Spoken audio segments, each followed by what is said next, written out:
Hundreds of people are being admitted to our hospitals with knife wounds every year.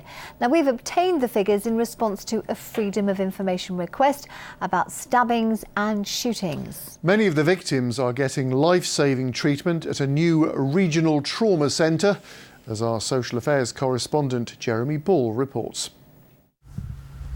It's 7 years since John Greensmith's teenage stepson, Jason Spencer, was stabbed to death near his home in Nottingham, but the pain doesn't go away.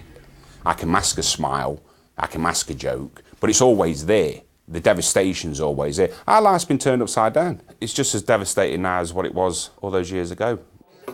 One solution, these weapons amnesties organised by the police, and fatal stabbings are rare. But there are many other victims of knife attacks who survive thanks to medical treatment. And now we've obtained figures for the number of patients who've been admitted to 4 of our hospitals since the beginning of 2011. More than 1,400 people have been treated for penetrating knife wounds caused by everything from attempted murders to accidents with chainsaws and kitchen knives. And at least 63 others were admitted for treatment to gunshot injuries. The details have been released to us under the Freedom of Information Act.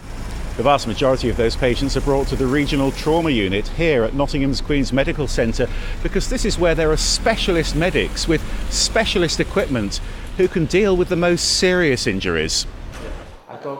Adam Brooks is in charge of the major trauma centre, where this morning his team had to treat the victim of another stabbing. If a patient's lost all their blood volume, their heart can stop, and we have to resuscitate them at the same time as operating. They're very challenging cases. These are devastating injuries, not just physical, but also psychologically around that patient and around their family as well. And it's, if someone dies, that's a huge loss, unnecessary loss of life. 3, 2, 1.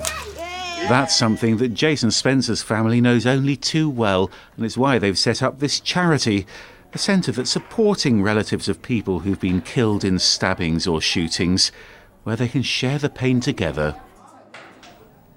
Well, Jeremy's joined us in the studio now. Jeremy, what conclusions then do you think we can draw from these figures? Well, first of all, they don't actually tell the full story, because some people who've been stabbed or even shot don't actually need to be admitted to a hospital ward. Sometimes people turn up at A&E, they simply get patched up and they get sent home. At the other end of the scale, of course, there are people who don't make it. Small numbers of people who lose their lives before they actually reach a hospital.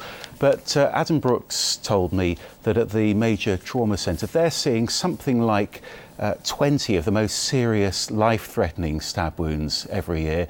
Last year, only one of those people didn't pull through, so they do think they're making a big difference. Yeah, obviously. Thanks, Jeremy. Thank you.